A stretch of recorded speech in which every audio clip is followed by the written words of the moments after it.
morning po sa inyong lahat. Today is Friday and day 5 na natin ngayon dito sa sakit natin. Pero masasabi kong sa tingin ko medyo okay naman na.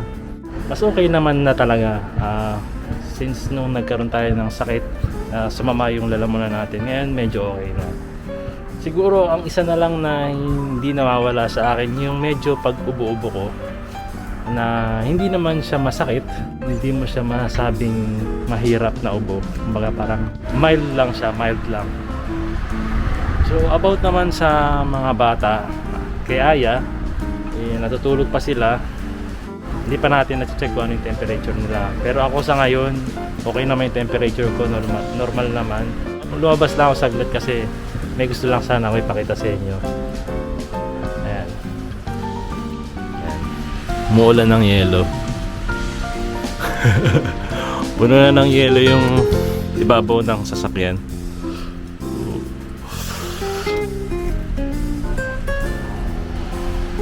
Pumapasok na yung mga bata sa school.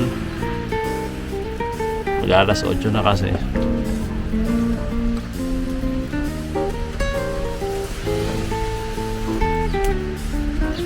Hindi siya ganun kalakas pero umabot na sa puntong nagyelo na yung ibabaw ng mga sasakyan. Pati yung lupa may mga yelo na rin. Yun.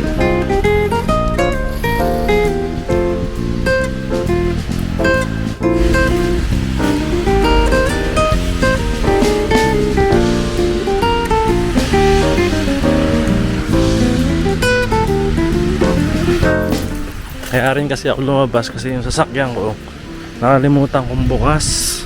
Ayan. Kasi nga gusto ko nga makalabas yung hangin sa loob. Ayan, napuno ng yelo pati yung loob ng sasakyan. Lagot. Sara ko muna.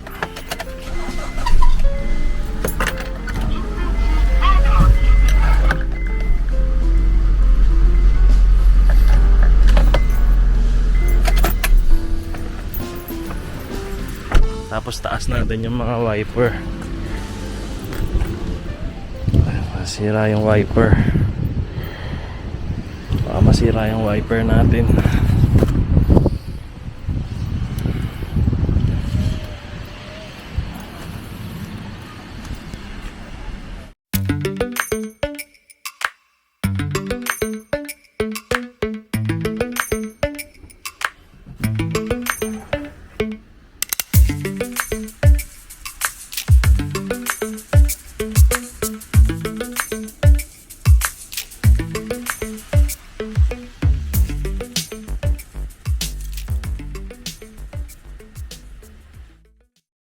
Gising na yung mga bata. Dating gawi ulit tayo mga anak.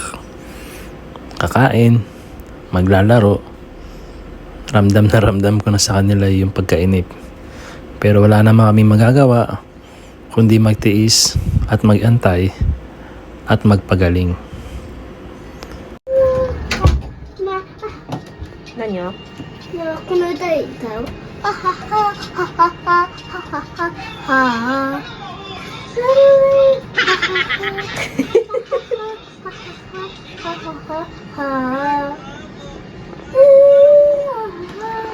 Ano kaya yun?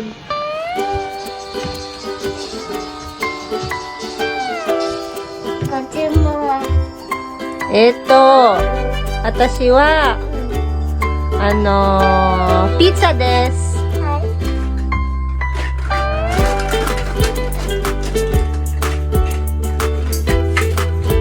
Mina-chan, このエプロンかわいいんですね。エプロン。これ？うん。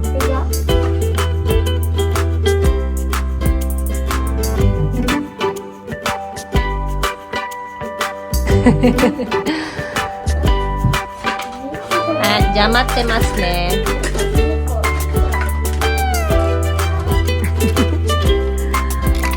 わー、ありがとうございます。美味しそうですね。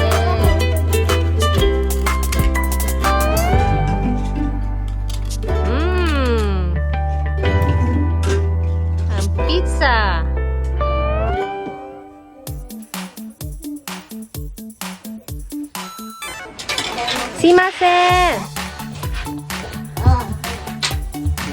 オレンジジュース一つお願いします。Di pa ako tapos sa pizza, ba't tinalis mo na?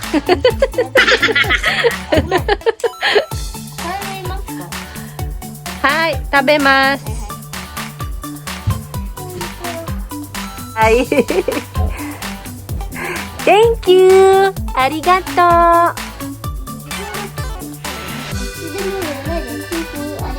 Yeah! May dumi po yung juice. Nang kagumi 入ってますよ、ジュース。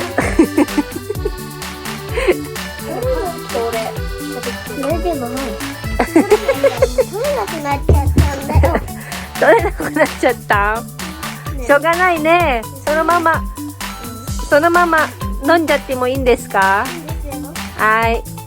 体調悪くならない？大丈夫。病院になっちゃうよ、ママは。大丈夫。はい。はい、すいません。いくらになりますか？全部。ピッツァ一つ、うん。レモンジュース一つ、ハンバーガー一つ、はい。これだけです。うん。ピップはどこ？ピップ。全部で500円になりますか？ 500 円にいくらですか？うん。70です。70円。70円。あ、わかりました。安いんですね。ありがとうございます。はい、これです。はい。はい。Ay, may sukli pa. Thank you. すいません。新幹線。何ですか？食べますか？ゆなちゃんです。違う、ダメ。Ba't marunong ka pa sa customer? I resign. Nagalit na. Okay, go. Ready? Go.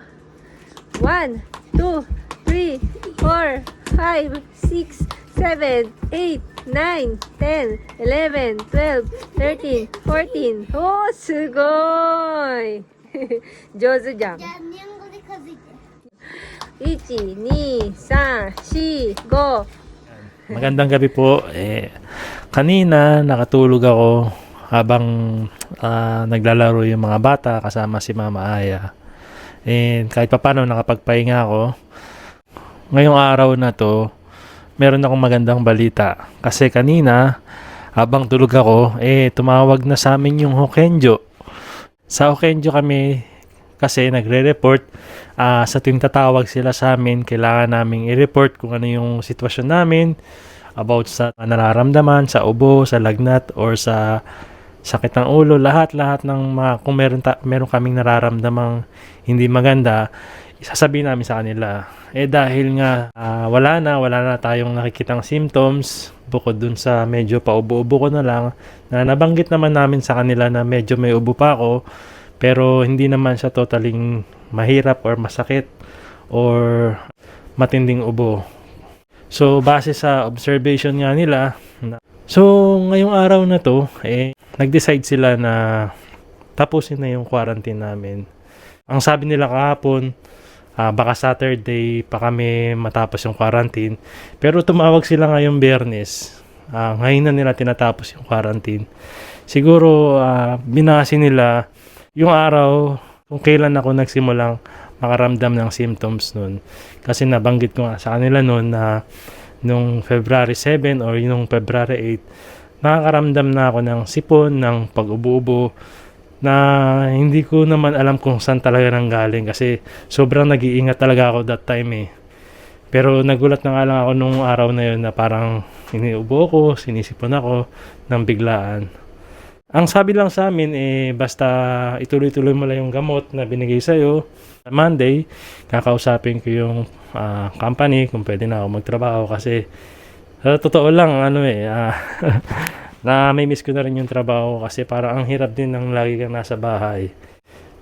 Siyempre, diyan tayo kumukuha ng pang araw-araw natin, di ba? So, yun lang. Maraming salamat sa mga prayers and sa mga nagko-comment, sa mga nag-aalala. Maraming salamat po sa inyo.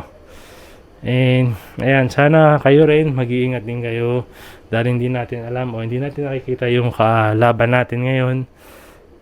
Sana maging malusog po kayong lahat at huwag niyo papababayaan ang mga sarili nyo, especially yung mga bata, lalo na yung mga matatanda, di ba?